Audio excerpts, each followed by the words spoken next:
So, the nature of relationships, how we get into relationships, why we're attracted to a certain person and want to be in a relationship with them. And then after that, every relationship goes through stages. There are stages of growth in every relationship. And if we know about these different stages, then we can obviously accelerate our relationship and save years as we learn about these different stages. So it's really quite funny because we call it falling in love. Why two people get together and what attracts them to each other. And basically, all the hidden fractures in one person and the hidden fractures in another person are attracted to each other. They are the perfect person to learn about, to heal with, and to grow with. So we call it falling in love, and there's very much, the beginning stage of a relationship whereby one person looks at another person and thinks, finally, I found somebody who's going to take care of all my needs. And the other person is looking at the other person saying, yes, and finally, somebody who can take care of all my needs. So that's the honeymoon stage. The honeymoon stage has all the potential of the relationship in it. It shows all the potential. So all the good feelings, where the relationship can go. And for some people, the honeymoon stage can last 6 months, and for some other people, it can last up to 2 years. But sooner or later, the falling in love and the honeymoon has to come to a close, so the relationship can become deeper, more meaningful, and the hidden fractures in the people in the relationship can start to come to the surface with the next stage.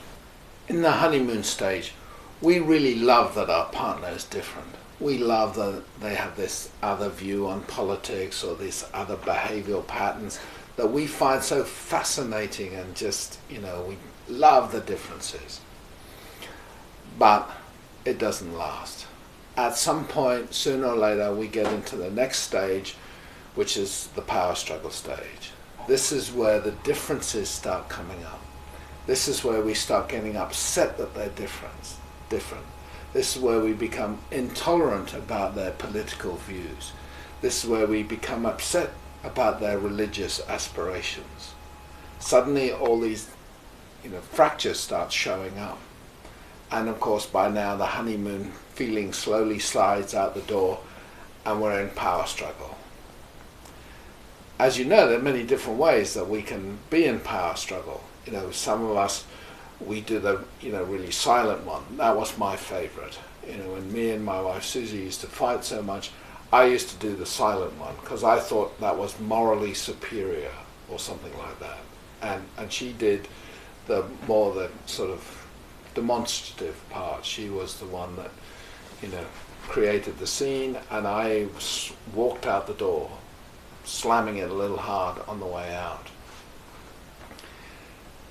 Every relationship at some point will go through this power struggle stage, and it's essential for us to learn to get through it.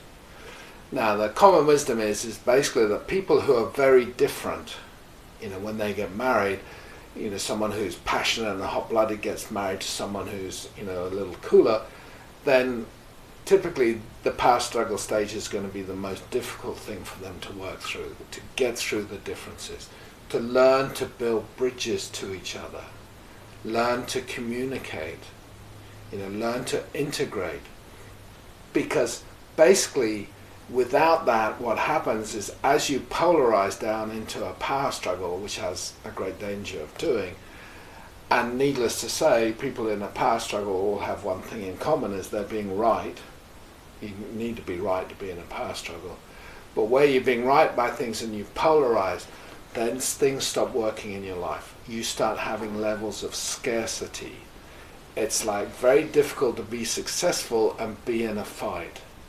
So it's essential that we learn how to work through these things and learn how to integrate. It's not like one partner's all right and the other one's all wrong. No, they need to combine the two, bring both together, and the energy of both needs to be in the solution. It can't be one person being right and the other person being wrong. Now, if we don't get through our power struggles, and usually sooner or later, and the polarization gets too strong, then the relationship is at risk. And that's typically what happens, is when someone then finally tries to work their way out of the polarization of being right and wrong, is when the relationship usually fails. Now, getting back to the honeymoon stage, you remember the honeymoon stage, right? That's when every good thing, you just gave that to your partner. You gave them your, checkbook and your humor and your sexuality and shared yourself with them. Now, at some point what happens is we stop doing that. And in that, we then enter the dead zone. Sooner or later, the relationship is asked to move forward. And this is the exciting bit. This is when the relationship will go into what we call the dead zone. That's where everything is done by a role, a rule, a duty. There's not much juice in the relationship. We've probably stopped truly giving to our partners and remembering about commitment. And so there are different stages of the dead zone. And why we stay so long in the dead zone if we don't have this awareness about relationships is because basically we are frightened of so much more partnership and joy that wants to be given us. But we're frightened because in order to get out of the dead zone, we have to face all our family patterns, our family dynamics. We have to be able to transcend them so that we can have true relationship with our partners. But dead zone is where life's a little boring. We're not taking much emotional risk in our lives. Basically, we're a little bit burnt out and we're sort of carrying on, as it were. For a lot of people, especially in the Western world, we finish our lives in the dead zone, where we just get up, everything's a role, a rule, a duty, life's in a bit of a rut, but we can't actually feel anything anymore, especially towards our partners. There's a lack of intimacy, probably the sex life has gone a bit dull, if not non-existent. And so through this stage, we have to really learn about what commitment is and the freedom that comes from commitment. In the dead zone, when we talk to people in the dead zone about commitment, they think it means imprisonment. But basically, commitment brings freedom. The freedom, finally, to get out of the dead zone and be who you are in your relationship. Be who you truly are, your authentic self. And with that commitment, the relationship comes alive and can take a step into partnership. And that's when the juice really starts flowing. Now, every relationship, as you know, will go through these stages.